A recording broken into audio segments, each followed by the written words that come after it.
I'm a 29-year-old father of two, 9 and 8. My ex and I broke up 11 months ago after I found out she cheated on me multiple times in our 12-year relationship. She was pregnant at the time, and I knew there was a good chance that the baby wasn't mine, which a paternity test proved was true. At our first court appearance, I was ordered to pay child support. When we went back to court with the DNA results, she was ordered to pay child support for our children only, and I was given primary custody of my children. It has been several months, and ever since the paternity test established I was not her youngest child's father, she has been on my back, asking me to take a fatherly role in her child's life, begging me to take him some of the time so our shared kids can see me with their brother and help the bond while giving him a father figure. I've said no, repeatedly, and I've taken the relevant steps to get her to stop. Her brother is now involved and wants me to do it for the child. He and I were friends until I broke up with my ex. He took his sister's side and thought I should have stuck it out until I knew for sure. Now he feels like I'm being a dick to a child who is innocent. But he's not my child, and I do not want to take responsibility in that way for another man's child. Am I the asshole? Edit. Child is 6 months old. Bio dad doesn't want him. Well, too bad for her. She should slap those daddy duties on the bio dad who got her pregnant, not OP. The wife had fun creating this child with AP, so she needs to stick the burden and the bills of raising him on the other guy. Happy to hear that OP didn't get screwed over by the court. Comments. It's not your baby. It's not your responsibility. I may have judged differently if you had a relationship with the child, but you never have. Lots of blended families navigate different parents, different bonds, etc. Your ex is being totally unreasonable. She cheated and became pregnant. It's not your new baby, and you have no relationship with this baby. You are in no way responsible for that child. You should, however, allow your two children to have a relationship with their brother. That in no way requires you to be a father figure to the new baby. If her brother wants the kid to have a paternal figure that badly, he can step up and do it. Or she can have the baby's father step up and raise his kid. She broke your trust repeatedly. You owe her nothing. She should facilitate your kid's connection with their sibling, and as long as you're not bad-mouthing the mother or the child in front of your kids, you're definitely not in the wrong. Story 2. About 2 weeks ago, I started putting pieces together that made me sick to my stomach. Once I started unpacking what I learned and discovered all this, my life felt pointless and wasted. We got married young, 20 to be exact. Our daughter was the motivation to get married quick, but we were friends of friends in high school and ended up at the same college a few towns over. We hung out exclusively freshman year, and then next year she got pregnant. We got married and life was pretty normal and consistent for us. My wife has a heart of gold and has worked in donor relations for a worldwide nonprofit for over 15 years, and I've been in tech sales engineering for about the same time.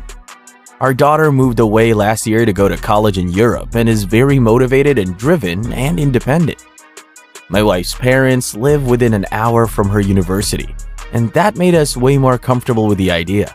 We live in California, and it has been tough for both of us to cope with her being so far away.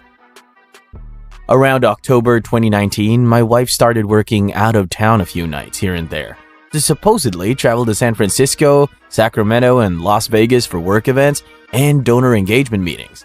It was twice a month, like clockwork, second and fourth Tuesday, and come back Sundays. Fast forward to this Friday when I see some strange stuff. We've been cleaning here and there with some of the downtime due to stay at home. I open a box and find credit card statements in her office area to discover a card/account. And since we've been married, we were a combined account and shared banks and the like. I looked through the receipts and noticed they were all hotels in our local areas during the times she was supposed to be out of town. I didn't believe what I was seeing at first and tried rationalizing the charges. But they were detailed enough to show X hotel, X city. My wife turned white as a ghost and immediately panicked and acted more bizarre than I have ever seen her act. Always sure of herself and well-spoken, she was muttering, stuttering, and making nonsensical remarks. Then I get told I'm violating her office and had no right to go through her things. But the day prior, she went through my office and the boxes and crates of old computer parts and floppy disks are organized without me. She's never a screamer and not much of a crier, but she was doing both, and I left. I sleep in my car and my brother's house in his driveway that night. I come home the next day and she refused to talk to me or acknowledge me and locked herself in her office. I felt like the biggest loser in the world and was so angry, but also so confused because she never admitted it. I was having doubts that she wasn't having an affair and made it all up. I thought maybe she was mad because I accused her of something she didn't do. I'm pretty sure I stared at the wall for 12 hours straight. My wife's following actions pissed me off. She emailed me the truth. I freaked. I was crying, depressed, and felt like a failure in life. How did I not know? What did I do to make this happen? Was I that bad of a husband? Her sending me an email and not talking to me made me realize she was a different person that I couldn't be with and wanted nothing to do with anymore. Basically, a coworker came on to her and she kissed him at their office, and the next day they began sleeping together and having multiple day-long rendezvous. This was October through January. He broke it off with the guy because he wanted a threesome and wanted some other stuff with multiple people, and she didn't. The details were unimaginable and unimportant to me and made things worse. We had our first talk a couple of days ago, and she said she is already prepared for divorce and would expect me to file if I hadn't already. Quarantine aside, it's been the worst 2 weeks of my life, and having to talk with my daughter without crying or telling her has been tough. Should I move out? It is so gut-wrenching to be stuck here. Am I wrong to worry about my wife and how she will carry on after we separate? I hate what she has done, but still in a way love her. It's emotionally feelings I've never imagined and so brain-racking. Edit. Talked to a couple lawyers and stopped because it was heart-wrenching. Of the three I talked to, one seemed more legit than the other two. I'll call him back today. We've said forever that if one of us cheated, it would be over. She knew her grandfather was a serial cheater and her grandma was treated poorly. And never left him and just stayed quiet her whole life, and she hated that. Our house is pretty large, 3,800 square feet, so it's easy enough to stay apart for now. Thank you for the kind words. I've only told one other person other than my lawyers. My brother, who is a terrible listener but is single and I don't think will spread the word around. The fog seems to clear a bit each day. Contacting my daughter in France is going to break my heart. Update. I told my daughter about an hour ago, and there was silence on the phone for a long time. I could hear her tearing up, and I nearly lost it. She asked why, and I told her she should speak to her mother about anything beyond what I'm telling her. I essentially told her that her mother made choices to do things that I can't accept from my life partner. I told her that although her mom is my soon-to-be ex, I will not abandon her or treat her poorly through all of this. I let my daughter know there's no other woman in my life and that I love her very much and hope, if she needs anything, to speak to me. My daughter figured out through her listening and my careful word choices that her mom cheated or is moving on to someone else. I also called my in-laws and my MIL hung up on me. My FIL is very level-headed and called me back after a few minutes. He apologized for his wife's reaction and said they would take care of my daughter if she needed to be with someone.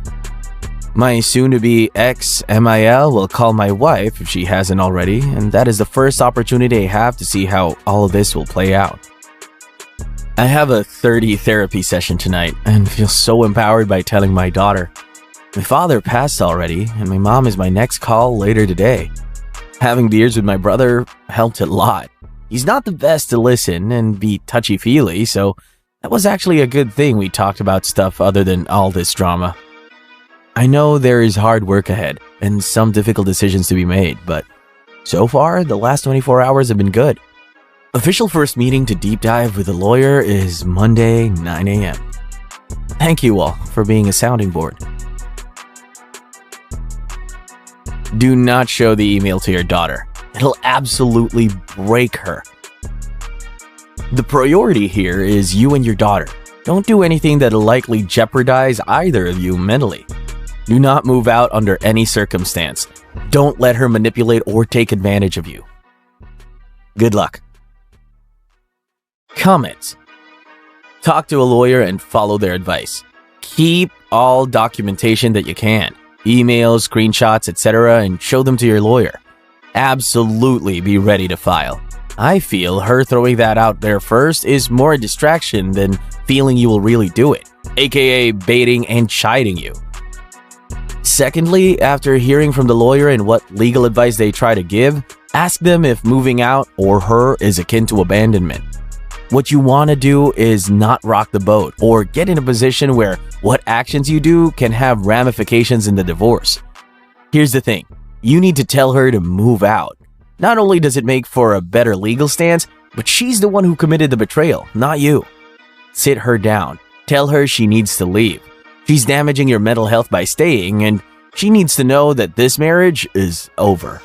She can stay with family, stay with her affair partner, or just book a hotel room on her secret credit card. It just can't matter to you except that she needs to leave the house today.